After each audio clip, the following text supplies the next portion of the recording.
Today is July 5th. The Yankees are good at defense. We got some sharp stats detailing that, and we're going to do some other things as well as we sit in our seats and talk about the Yanks. Talking Yanks with old John Boy, Jake. Recaps galore, weekly awards, stat lines, theme, and hot takes. Get your Yankees news from these two fine dudes. It's time for Talkin' Yanks. Talking Yanks with old John Boy, and Jake. Talking Yanks with old John Boy, and Jake. Hello and welcome to Talkin' Yanks, episode number 766. We are about to officially end the first half of the season after the game tonight. It is game number 81. We are sitting in the DraftKings studio, and it's brought to you by our friends over at SeatGeek. Jake, how are you doing today? James, Big Baby David, breaking news off the rip. Austin Wells promoted to Double-A. How about that? Talking Yanks guest, Austin Wells. What does that mean for the shakeup of it all? James, Beebs, excited to be back. Excited for a little Sharpay stats, a little weird two-gamer in Pittsburgh. Joe's McFly is in the building, and it looks like he's having a ton of fun. So excited to watch the Yankees win these two games and then ship up to Boston. Holy smokes. Midway point of the season, we're giving out grades. Who's an A and who's an F on the next episode 2 years from now. We are giving out grades. Who's an A and who's an F? Wells got sent up to where? Double-A. And he was he in Hudson Valley? I think he was renegading. Believe he was, and he was on the IL for a little bit, but he was. People think he was going to get sent up pretty soon anyway, and they're like, oh, well, now when he gets back from the IL. Josh Bro, I think, got sent up to AAA over the weekend. I believe I saw that. Oh, which adds up. That's what I was trying to figure out, because if he gets bumped up, that means someone else getting bumped up. So Josh Bro got promoted? I believe so, yeah. And Siegler, I think, has also had kind of a full breakout. He's had like a good 6 weeks. So all the catchers are getting promoted. Yeah, I think he's like fully the starter at high A right now. Ooh, trade season. So all three of them are doing their thing. Ooh, Yankees love developing and trading catchers. Mm-hmm. J.R. Murphy. Jonathan Ryan to you. That's John Ryan. It was J.R. and then he was like, please don't call me that. Not into it. Yeah. Jesus Montero. Austin Romine. Higashioka. They were all supposed to be. And then they ended up leaning on him more than they wanted. Gary Sanchez was a catcher they developed. Posada. Cervelli. Munson. Barra. The Navy developed him. He gives all the credit to the Navy. No guess the lineup as the lineup's already out. Yeah. Bummer. Well, don't. All right, we'll guess the lineup later. We'll guess the lineup at the end. We'll guess the lineup later. Jake, we have a sharp stat. Do you want me to get like right into it, or like what's your I think deal? so. I think it's an exciting sharp stats. I've been told it's about defense. I like defense. You like defense. Defense. You like burgers? I do like, dude. I really like burgers. I do. And the sharp stat. Really? A new sponsor with us today. Bear Burger. Something for everyone. Yes, even you. This is their quote. Don't point at me. I'm going to read it how they wrote it. Yes, we're a burger joint, but we aren't the type to be bogged down by labels. Okay. Our menu is filled with options for everyone, regardless of dietary preferences, whether you're 100% vegan or you think ketchup is a vegetable. We won't judge, Aaron. At Bear Burger, there's only one dietary restriction you'll be limited to: food that's made to taste great. Bear Burger Kitchen plus Bar Happy Hour is the best in New York City, 12 to 7. Happy Hour, 12 to 7, Monday through Friday. You're going to get lunch. Exotic burgers are back. They got elk burgers, ostrich burgers, and bison burgers. You like exotic burgers? I really like bison. Really? I do. Wow. Bar bites at Bear Burger Kitchen plus Bar. All food items are $9.95. Monday through Friday, from 4 to 7, they got the bar bites and all foods $9.95. 2 Nashville sliders, 6 PBRs, and a martini, all for under $20. That doesn't seem right. Sounds like you do that and then take yourself home. I had a couple lunches like that. They also have a lunch special. Okay, let's hit Bear Burger up. I've been to Bear Burger. There's one a pretty bunch. close. There's one very close to us. I've been with my family, and I've been a couple times. It's pretty good. There's a couple in the city that are close, Jim. That's what I'm saying. I've been there. Oh, okay. Yeah. We went to it around this area when we did Christmas. Went to see like the Radio City or something, which is somewhat close. Then we walked here. Went to another place first. Bailed. Went to Bear Burger. Had ourselves a time. Because there's one right outside of Montclair, so I assume that's where you'd been with your family. I order it on Seamless in Montclair a good amount. Okay. Yeah. Got No, it I'm a covered. Bear Burger person. Yeah. Got it covered. And now they're with us. So thanks to them. Enjoy Bear Burger. And enjoy this voicemail from Katie Sharp, the Queen of Stats. Hey guys, Queen of Stats back again. And this week I want to talk about the defensive improvement. We've seen it all with our eyes, and now I'm just going to put some numbers to what this defensive improvement really means. And specifically what I'm going to be talking about today is the infield defense, okay? So one measure that we're going to use is the ability to convert ground balls into outs. That's a key part of infield defense, obviously. So last year, the Yankees converted 73% of ground balls into outs. That was one of the 10 worst rates in the majors. This year, they're converting 78% of ground balls into outs, one of the 5 best rates in the majors this year. Now, that 5% difference doesn't really seem like a lot, just 5%, right? But when you consider how many ground balls there are every game and how many games that they've played this season, we're through 80 games now, it does make it a huge difference. So if they had performed at that same rate, that 73% rate from last year, this year, they would have actually converted 41 fewer ground balls into outs so far this year. That's about 1 every other game. And if you think about it, that's not just 41 potential base runners wiped out. That's trading potential base runners for outs. So that's 41 fewer this year. Or actually 41 more this year than if they had performed at last year's rate. All right. So the next thing I'm going to talk about is defensive runs saved, just for the infield. Now, you guys have heard about this stat, and while it's not very good for individuals for half a season, for a team, it does tend to stabilize a little bit more quickly. So last year, the Yankees had negative 54 defensive runs saved in the infield for the entire year. That was easily the worst in the majors. This year, they are up to plus 44 defensive runs saved, which is the best for any infield in the majors this year. So that's a difference of 98 runs saved. And if you want to convert usually what you do is you take the number of runs saved and you divide by 10 to get about how many wins that is, that's converting runs saved into wins. So that's roughly 10 wins that have been added just by the improvement in the infield defense, if you look at defensive runs saved. All right, guys. Talk to you next week.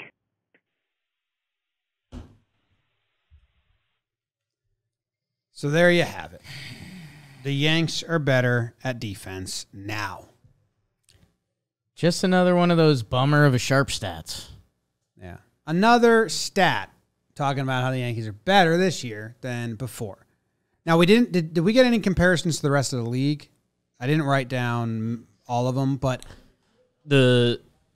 we got that their ground ball out rate last year was in the bottom 10. This year they're in the top 10. okay, so they're in the top 10 of the league. So unlike the other past episodes where we detailed the stats, they're not crushing the entire league in this. They're not number one, because we did a lot of shows where everything we were talking about, they were the best in all MLB.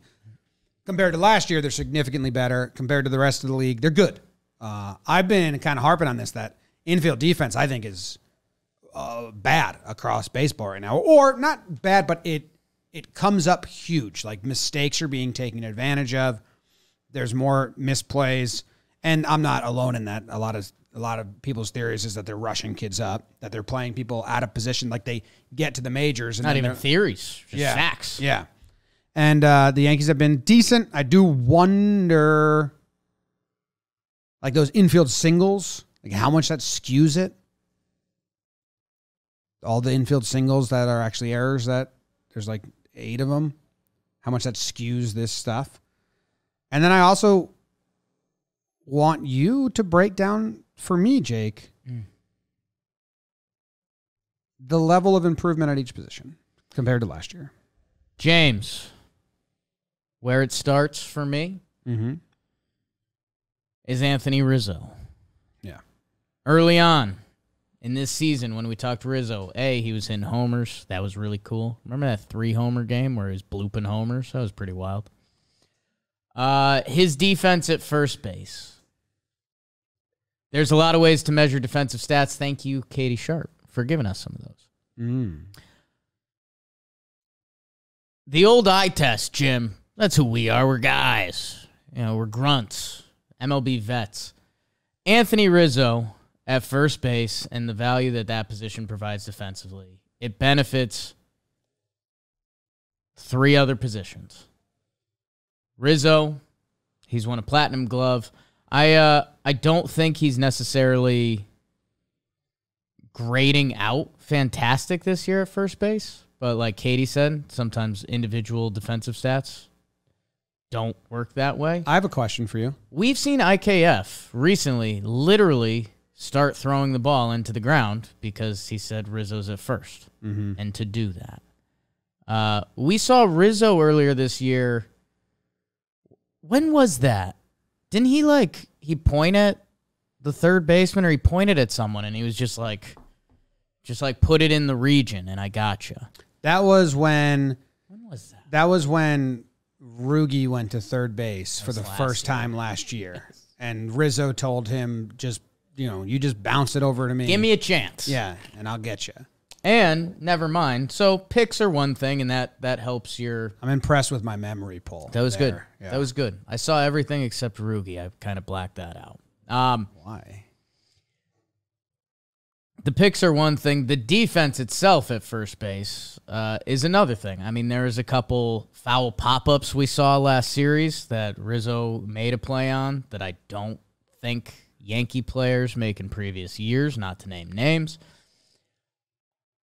Even just the mentality. We've all seen him now, whether he's, coming in on bunts and he's 40 feet away from the hitter, and that team has taken the bunt off because they're like, look at this nut job. Let's just swing and hope for the best. It starts with Rizzo for me. And then, Wait, stay on Rizzo. I have a question. yes. Genuine question, also a little pokey, I guess. I don't Sure. really love the defensive metrics, and I don't fully put stock into them.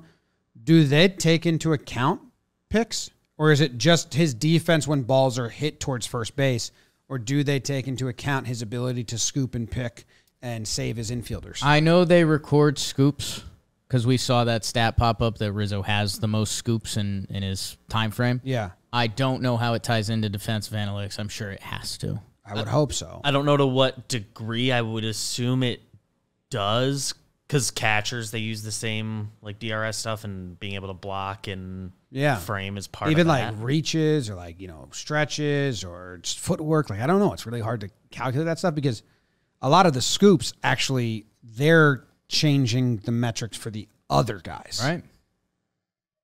Out instead of error. Yeah. I wonder if there's a way to pull that up.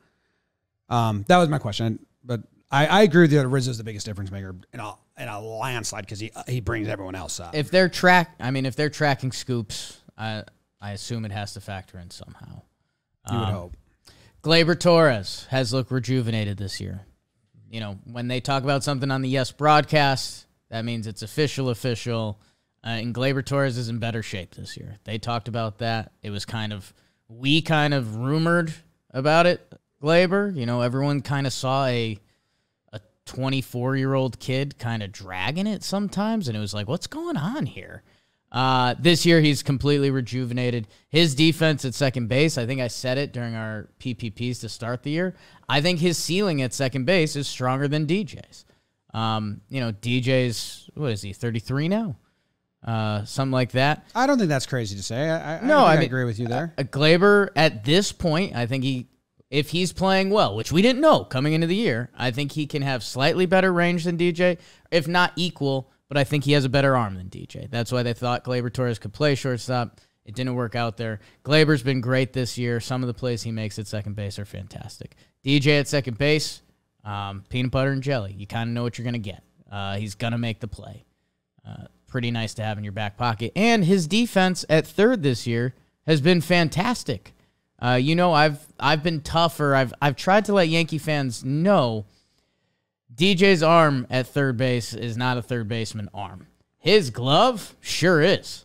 And he even made another play in Cleveland the other day, or a couple series ago, where he saw him. He does the third baseman throw. If you picture an Arenado or Machado, they grab it, they're going to the other side, and they whip it across the first base, and you're like, that's a nice play.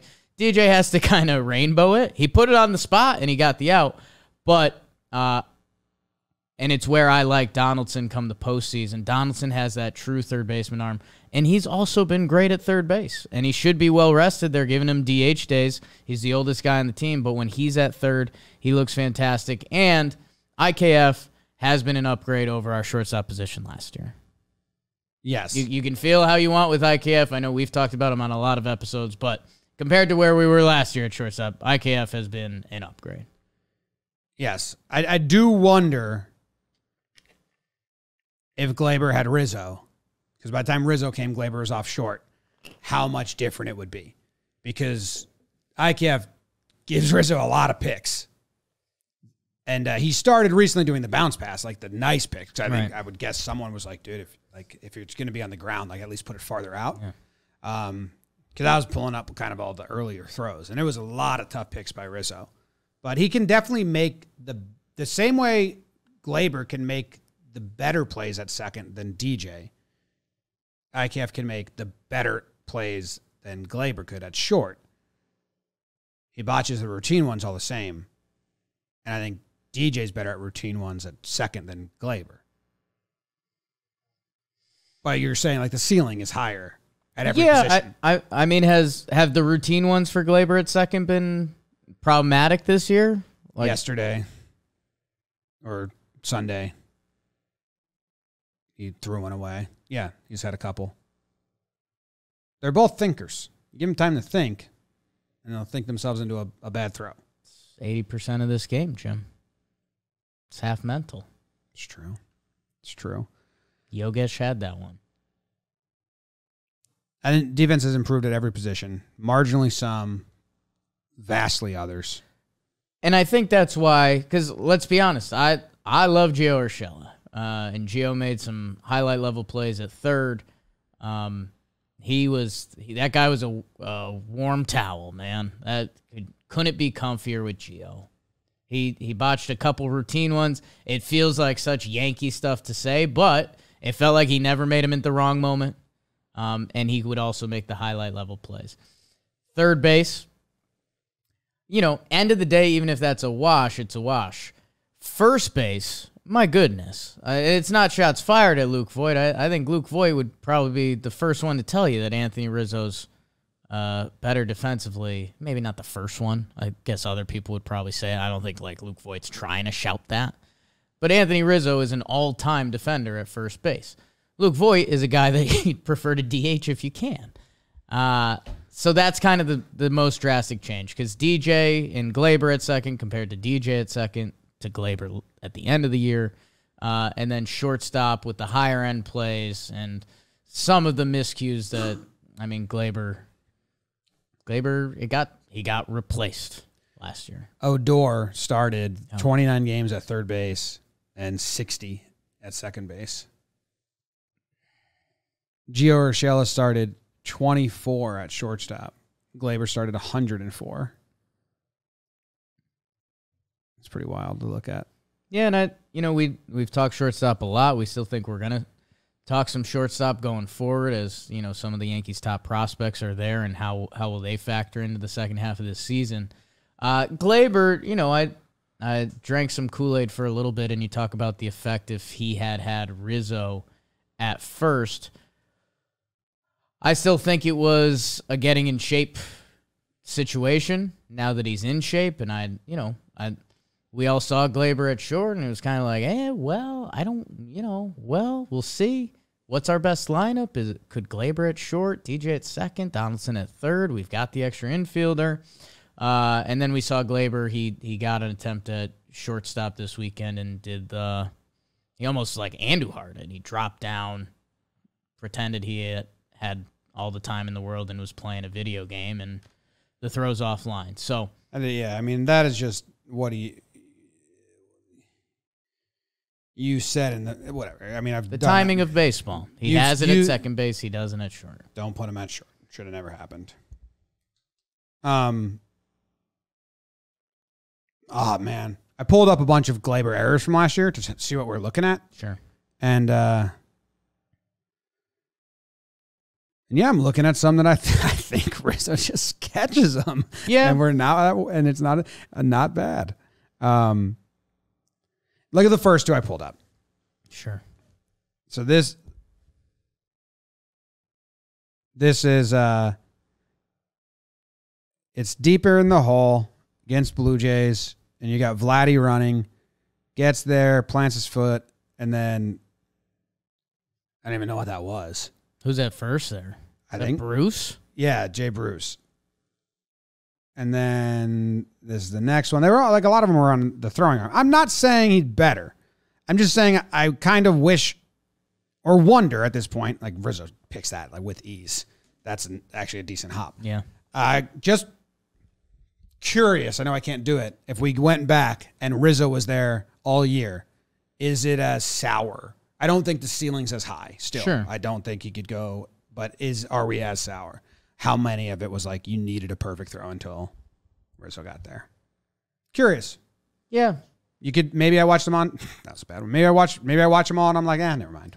Yeah. And I mean, that's always one of the tough games to play. You know, would Glaber have felt more comfortable with Rizzo? Does that change his throw? Like you start doing the this and that of baseball that, I don't know. And Voit wasn't awful at picking it, like purely at first.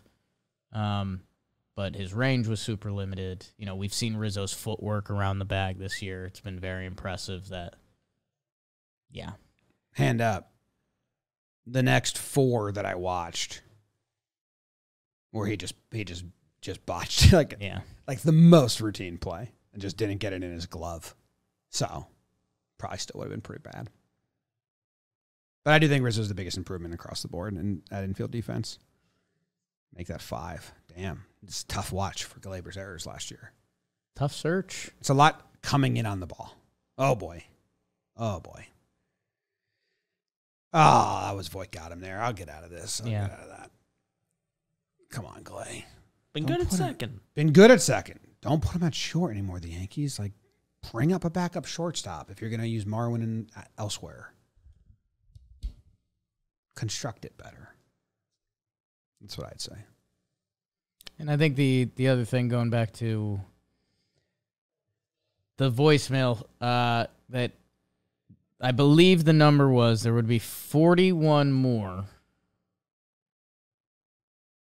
base runners allowed this year if they were playing defense at last year's rate, which is basically one every other game. But, man, like, you just start doing the math of baseball, and that's, 41 more batters faced? More pitches thrown. You know, you just end up in this whirlwind of, and, is it 41 or do, 40% of the next batters get on base? So then it's, we're starting to talk about 60 more plate appearances or opportunities to give up runs that if you do that in baseball, it's a losing formula. And instead... another one why the Yanks are the best. Wow. You just do some quick math on there. I mean, how many games? A lot of the guys we were counting on coming into this year out of the bullpen, They were saved by the starting pitchers who were able to give a lot of length. They were able to give a lot of length because the defense is better. They have to get fewer. Yeah, they were relying on outs. balls in play more. Matt Black talked about it as part of their strategy. Yeah, I love that. I was a big fan. I'll probably get. What do you think the most ground outs in a single game by a team is ever? Ever? In the last 6 years. 6 years? 6 years, dog. In the last 6 years, I'd say like 20. Out of 27? Yeah. That's cool. Why not, right? Why not us? Good sinker ball pitcher. You got a couple guys coming out of the bullpen after. I wonder. 3 flyouts, 4 strikeouts. Bada bing, bada boom. You're done. You're out. Should start saying that. You were impressed by this. I was into it. I liked that at the peak of my jump, I could see my belly button a little bit. You've been jumping. The perks. Okay. So you want to guess the lineup tonight? And that was brought to us by DraftKings. DraftKings doesn't come in a jar. No, never has. DraftKings comes from who you are. And DraftKings, they're the official sports betting partner of Major League Baseball. Maybe you've heard of it. If you haven't and you're watching this, you're insane. What you can do is go to DraftKings Sportsbook. And if you place a $5 bet on an MLB game, $5 bet, $5, you will get $150 in free bets, win or lose. That's a pretty good deal. So if you're looking to get into it, do it with DraftKings. They're safe, secure, and reliable. Jimmy, hit them with that disclaimer, big dog. Minko it. Get hot for once in your life. The disclaimer is Hit him with it. minimum age and eligibility restrictions apply. See show notes for details. MLB trademarks used with permission. I have the most groundouts in a game. In the last 6 years? No, I was able to go back to 2008. Okay. That would bring me up to 22. 29. You're doing extra innings, bro. I can do not You extra got innings. a caveat me. On April 17th, 2008, the Rockies and the Padres played a 22-inning game, Okay. and the Rockies got 29 ground balls. That's so... I mean, I don't know how to do it. I know how to do it.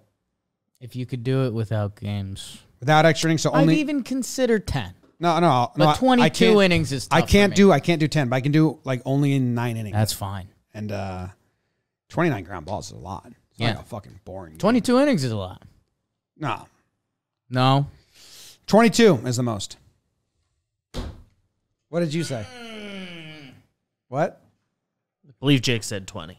I said 22. Oh. Yeah. Earlier. But in the last 6 years, my guess was 20. And then when I found out it was 2008, I said 22. Oh. Well, if you guess what team did it and the month and the date, you win. Dude, can I tell you something? Yeah. Just ran into a wild Yeah. bit of trivia. Guess the year and the date. I don't know. June What? 14th, What did you say, BBD? 2008. 2008's correct. June 14th, 2000. No. August 11th. No. May 31st. I'll give you a hint. July It 5th. was the same exact day as the 22-inning game. Isn't that fucking weird? It was April 17th, 2008. I mean, that is stats that exist but don't matter. That was the day of ground balls. That is the day of ground balls. I mean, that's wild, right? Bad day to be a worm. It's the same exact day.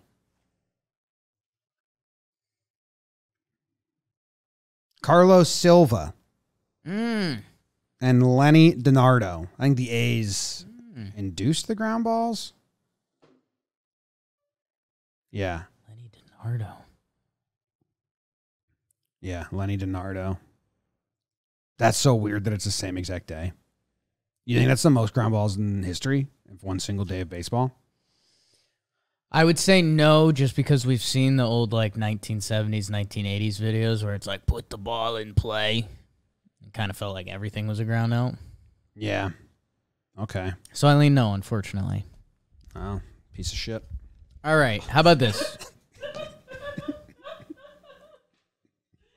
I will go first, and you can't copy it. I'll go DJ leading off, playing second, Judge in center field, Rizzo at first, Stanton in right field, Glaber fifth, DHing today. I think they want to That's a rest wild him. guess. I think they want to rest You him. really believe that? Donaldson at third, hitting sixth, Hicks in left field, Trevino catching, and IKF at shortstop with Tyone on the bump. So no, you can't guess the same Pittsburgh thing. has a lefty going, I think. Yeah, Quintana. They got a lefty going? Quintana.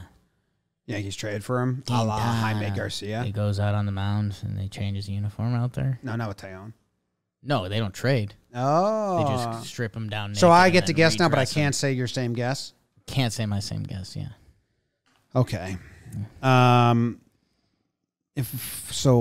agree with a lot of what you said, to be honest. I think it's a good lineup. Thank I you. mean, Glaber at DH is a wild guess by you, but I get it. So if I had to guess, I would say that DJ's going to lead off. Judge will play center field. Rizzo at first, Stanton right field, Glaber 5, Donaldson 6. I think that's pretty spot on. Okay. Then in left field, I'm gonna guess we have Hicks. Catching, I'm also gonna go with Trevino. Okay. And then at shortstop,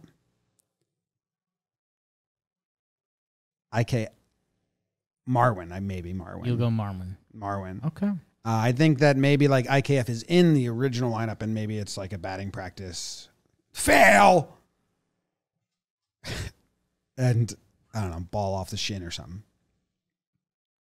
So they have to sub Marwin in. I want to say one thing to wrap up the episode. Yep. Sometimes we're silly tough on Garrett Cole on this podcast. He's got the silly voice. Yeah, sure. He says So- weird. some He of the- says some weird of stuff. some of the quotes are a little bizarre. 2 stags. I drink in when they post their family stuff, like him, Amy, and their kid are back in Pittsburgh because Yeah. Cole's back in Pittsburgh. It's a fantastic picture. Does it make you like it any less knowing that all 3 of those people hate you? Like look at how big Garrett's smiling. He's like so happy. Yeah, this little kid on first day of school posed by him. It's like a genuine, not a take a picture smile. It's like I'm smiling smile. Yeah, So I like that. I do like this lineup. My lineup. Mm-hmm. Thank you. Yeah. Interesting to put Glaber at DH. So who's the bench? They don't want to play Cart versus a lefty. Gallo's not playing. Carp, Gallo, Marwin, Higgy. Higgy. They only have one bench player. That's something this team's going to need to develop come August, September, after the trade deadline. I know you don't need it now, because once you kind of have it gets more finalized after the trade deadline, then you figure out the pieces that are in place. Like last year, Wade was starting, and then after the deadline and all that, they're like, all right, Wade, this is how we're going to use you in the postseason. This is how we're using you. I mean, Tilo can come up, but Carpenter's really the only bench player they have right now. Tilo will be the runner. I mean, Marwin or IKF's going to end up being a bench player. Yeah, I have Marwin kind of platooning, But yeah, Marwin's a bench player. I mean, but I guess I mean a hitter. The best version of the Yankees, Marwin Gonzalez, is a bench player. I mean a hitter. They don't have a lot of pinch. They don't have a lot of pop. But they don't have a lot of pinch hitters off the bench. Carpenter, Andujar, Donaldson. Just Carpenter right now. I think Donaldson, like you said, is in the starting lineup. I'm interested. Where's Cecil Fielder? Matt Carpenter. All right. Thank you guys for listening. We appreciate you very much. You're the best. Jake loves ya. Go Yanks. Tell them, Grams. Go Yankees. Check out Baseball Today. They talk about baseball every day. Tweeted Joe's, asked for a picture of his pierogies. Ooh. Pittsburgh food. Ooh.